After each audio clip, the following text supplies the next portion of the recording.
Salut charbonneuses, charbonneurs, c'est William de NR Group. Bienvenue sur cette nouvelle vidéo. Si tu ne me connais pas déjà, je t'invite à cliquer sur la petite cloche pour rater aucune notification et pour suivre toutes les nouvelles vidéos qui vont apparaître sur cette chaîne. Sur cette chaîne, on traite ici de mindset, d'entrepreneuriat et surtout on parle d'argent sans tabou. Avec toutes ces choses, ça va permettre de pouvoir faire évoluer la communauté vers le bon sens. Aujourd'hui, je vais te partager 7 choses que j'ai sacrifiées dans ma vie pour atteindre ma liberté financière. Dans ces 7 choses que j'ai sacrifiées, la première chose que j'ai faite, c'est que j'ai arrêté d'être intéressé et d'acheter des choses chères. Dès lors que j'ai commencé à emprunter ce chemin de liberté financière, j'ai adopté un mode de vie frugal. Je me suis concentré sur mon objectif et j'ai commencé à vivre simplement. Donc les objets chers, je réduisais, je n'étais pas intéressé par ce genre de choses. J'ai tout fait pour trouver des moyens de créer de l'épargne.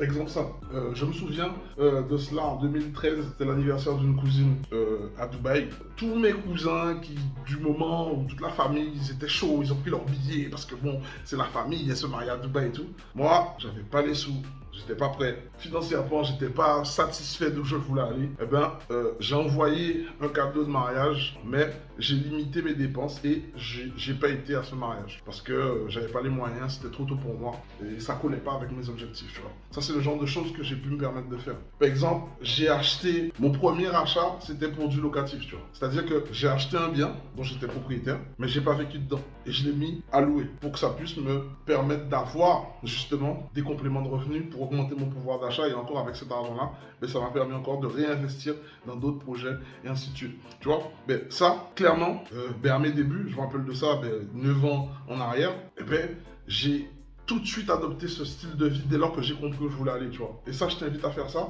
parce que quand tu achètes des objets chers et qui sont surtout pas à ta bourse tout de suite, tu es en train de succomber à la tentation. Et ce que tu dois te dire en fait, c'est que quand tu vas atteindre tes objectifs financiers qui te donnent envie et ces objets chers qui te donnent envie de pouvoir de succomber à la tentation, ils seront encore là, tu vois. Et il y aura peut-être d'autres types d'objets qui sont à ta portée, mais sauf que là, ça sera à ta portée. Une deuxième chose que j'ai sacrifiée, en tout cas, c'est de dire non aux femmes. Tu vois, courir derrière 1 milliard de femmes, courir derrière tout le monde. Non, j'étais concentré sur ma femme, concentré sur mon projet de pouvoir, justement, mettre en place de multiples sources de revenus. Et tu sais, avoir plusieurs femmes, avoir des femmes, sortir avec des femmes, ça coûte de l'argent. Tout le temps pour séduire, tu dois tout le temps t'apprêter. Et vu que tu es un homme, tu dois tout le temps faire le premier pas. Tu vois. Quand tu fais ce genre de choses, tu es en train de t'éloigner de ton sujet. Parce que c'est pas des investissements longue durée que tu vas faire, c'est des choses passagères où ça va encore te défocus. Et en force de lire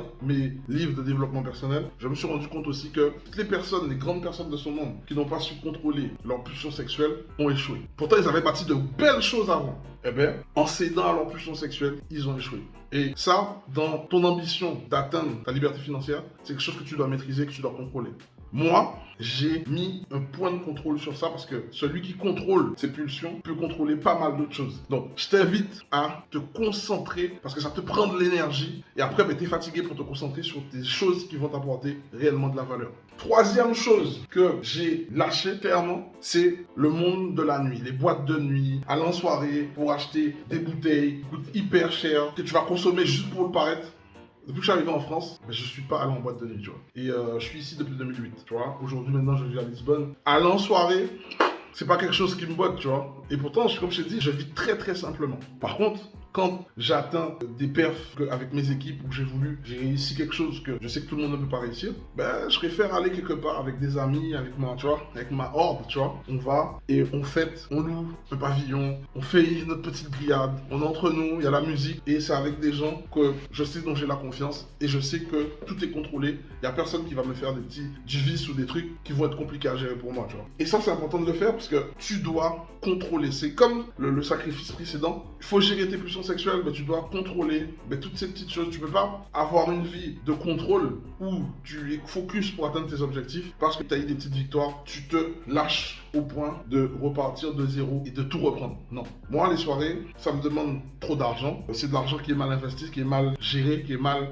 optimisé. En termes de santé, ça me demande trop de temps à la récupération. En termes d'argent, c'est pas cool, c'est pas safe. Et en plus, je vais être dans un environnement où c'est des personnes que j'aime pas et c'est pas quelque chose qui me botte. Genre, je préfère aujourd'hui savourer dans des lieux où j'ai envie d'être. Quand tu atteins ce niveau d'ambition, ben, il faut que tout soit en accord avec ce que tu fais. Tu vois.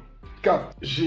Depuis longtemps, j'ai sacrifié aujourd'hui, en tout cas, j'ai pas peur d'aller me coucher tard et de me réveiller tôt. Quand j'ai un projet et j'ai quelque chose en tête, je vais pas me coucher tant que je n'ai pas fini ce que je dois faire.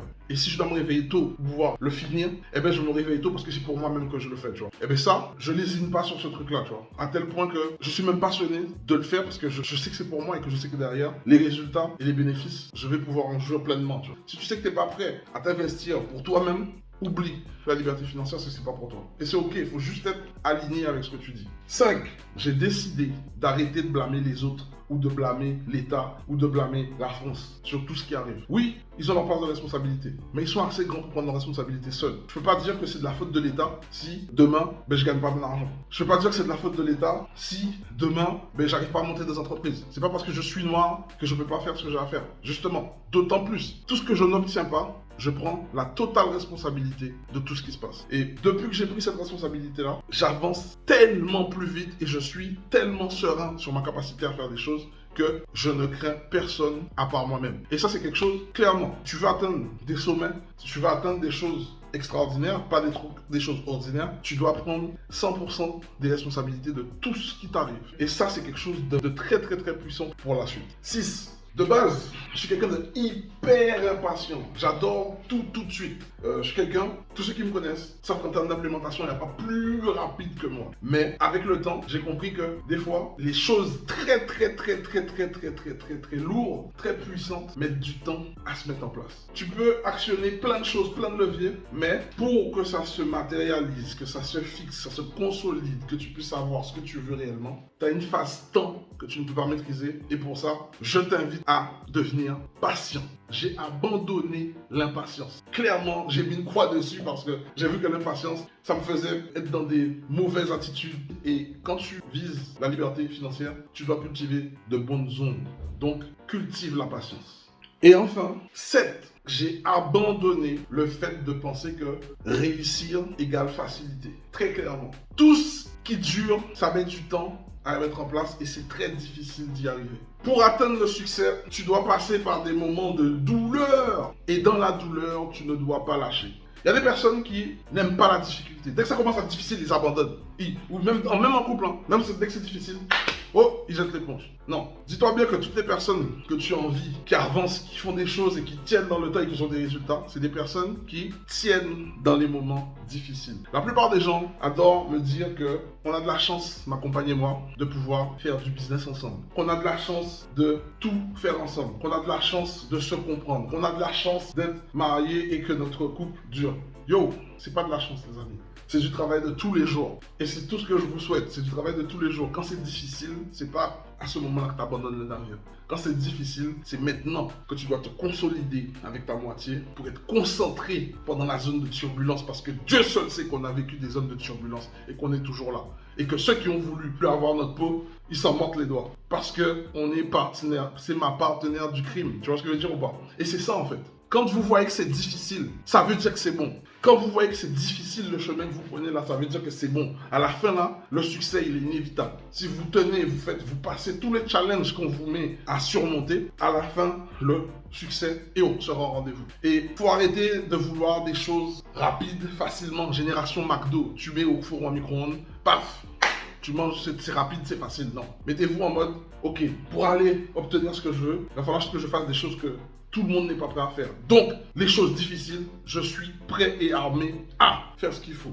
Ok? Donc, je t'ai partagé les 7 choses que j'ai sacrifiées dans ma vie pour atteindre ma liberté financière. Dis-moi en commentaire laquelle de ces 7 choses tu as eu le plus de mal à sacrifier. Dis-moi comment tu as fait et partage-moi où tu en es aujourd'hui. Mais clairement, jouez le jeu parce que je vous dis encore une fois que j'apprends énormément et d'autres personnes aussi apprennent énormément en lisant vos commentaires. Donc, faites vivre cette chaîne. C'est pour vous que je le fais. Je partage des attitudes business qui vont vous permettre de passer à un autre niveau. Et justement, parce que tu arrives à la fin de cette vidéo, je t'invite à regarder en cliquant sur le lien ci-dessous, justement, pour prendre ta place à l'immersion qui aura lieu ce dimanche à 19h30 heure de Paris et 14h30 heure de Guadeloupe et Martinique. C'est une immersion, c'est un peu comme une émission télé où on échange de vive voix, on interagit, où tu pourras me poser toutes tes questions pour enfin commencer à mettre en place des systèmes pour toi, pour que tu puisses générer tes prochains compléments de revenus. Si cette chaîne, si cette vidéo t'a plu, je t'invite tout de suite, avant de me quitter, à exploser le bouton like, à t'abonner encore si ce n'est pas déjà fait, et surtout à partager cette vidéo à un maximum de personnes dont tu penses que ça pourra les aider. Sur ce, je te souhaite le meilleur pour ta réussite. C'était Will de NR Group, le meilleur pour la suite. Ciao.